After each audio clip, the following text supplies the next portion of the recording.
su-aasha kale aniga iyo odayga waa kala xidhannahay anigaana sababtu xaggayga ka timi dee haddaad dembiga qiranaysa ka toobadkeen kol haddii aada leedahay inaanu kulmi weyno anigii odaygaygii waxaa u sababa aniga dembigii waad qiratay ilaahay uga toobadkeen nebi maxamedna sala allahu calayhi wasalam waxa uu inoo tilmaamay ruuxa dumari markay ninkeeda gogosha kaga durugto iyadoo ka gardaran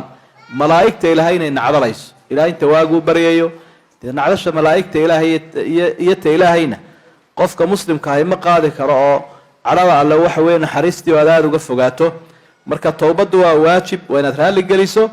haddii aad adugu ka gardaran tahay isaga laftiisana wixii uu kaaga gardaranya si xigmad la aada ugu sheegto xumaantuna waxba ma tarto labada qofe xaaska ahayna inay isxurmeeyaan iyagaa ugu mudan markaa nusuus fara badanoo xuquuqda xaaska ka warramaysana akhriya si aa uga cibro qaadataan oo uga faa'idaystaan su-aasha kale ninkayga wii furo inaanu isku ceshanno ayaanu doonayaa maxaa yeelaa ama sidee loo soo ceshanayaa ninku ii soo ceshan karaa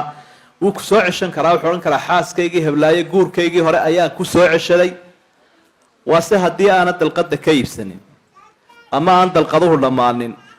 ama aanad cadad bixin saddexdaa jeer kuma soo ceshan karo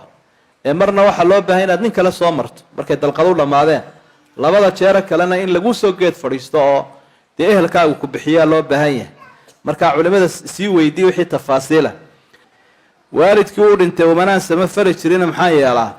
imikunka dabatag samee ducadana u badi sadaqadana u badi dardaarankiisiina fuli ehelkiisii xidhiidhi saaxiibadiisii soo dhowee waxyaabaha khayr kale markaad ku dadaasho iyo xuquuqdii uu kugu lahaa waxaa la rajaynayaa inuu ilaahay samafalkaa kaaga dhaafo ninkaygu haddii aanu ibiilinin ifurma odhan karaa waxaa fiican inaad sabirto oo aada dul qaadato waa xaqaad leedahayoo ilaahayna wuxuu uhi wa an tacfu aqrabu litaqwa inaad cafiska bixisaan ba alla kacabsiga u dhow xaasaskii nabiga calayhi salaatu wasalaam waxbaa isfuraya waxbaa isfasakhay way yarayd ama may dalbi jirin markaa inta sabri karta sabir haddii laakiin aad sabri kari weydo isagoo waxhaystana ogaan uu kuu qadinayo ehelka gaadhsii hadduu ehelku waxba ka qaban waayo garsoorkiiyo maxkamadaad gaadhsiin kartaa si markaa tallaabo ay uga qaadaan laakiin mar walba sabirkaynu horraysiinayna xoolaha agoonta ma ka siin karaa hooyaday iyo walaashay wax ma ka siin karaa agoonta aan hayeen hooyada u ahay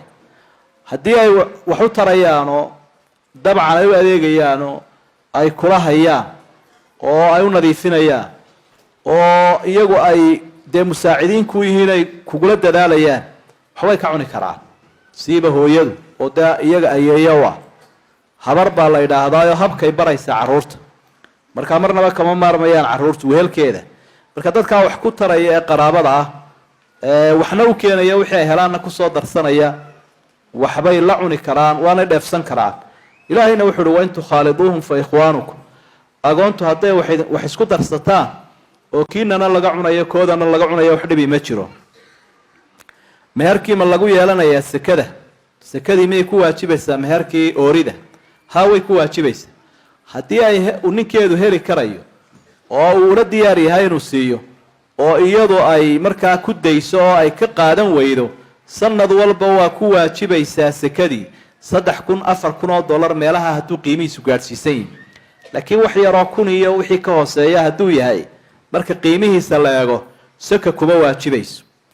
waa dayn weeyo qof kastoo dayn ku leedahood ka soo qaadan karayso waa lagu leeyahay sekadii ilaa adigaa u daystee su-aasha kale ahayd waxbarashaan doonaya inaan dabad ugu baxo maxramna ma hayo ma tegi karaa ma tegi karaysa waayo maxramku waa waajib inay ruuxa dumarkii safarka u kaxaysato inantuna had iyo jeer fitnada ayaa u fudud inay ku dhacdo waanaynu aragnay hablo keligood intoo dabadda loo diray ku fitnoobay ama ragga ajaanibta ee shisheeyaha laga kari laayahay dabadaha markaan marana soomaalidu waxyaabaha ay wiilasha jaamacadaha ku jiraa ka cawdaan waxaa ka mid ah hablaha la jooga oo ay ka reebi kari laayihiin shisheeyihii oo had iyo jeer isku dilaan markaa inanta cirdigeeda ka muhiimsan waxbarashadeeda inay sharafteedu dhowrsoonaato aayaheeda iyo mustaqbalkeedu aan u dhaawacmin waxbarasho ku filan way ka helaysaa waddanka dhexdiisa waxa ka barato waysada ninkaygu ma iga jebinaya haa iyo mayaba culimmadu way yidhaahdeen laakiin qowlka daliilka badani waxa weeye inaanu waxba kaa jebinaynin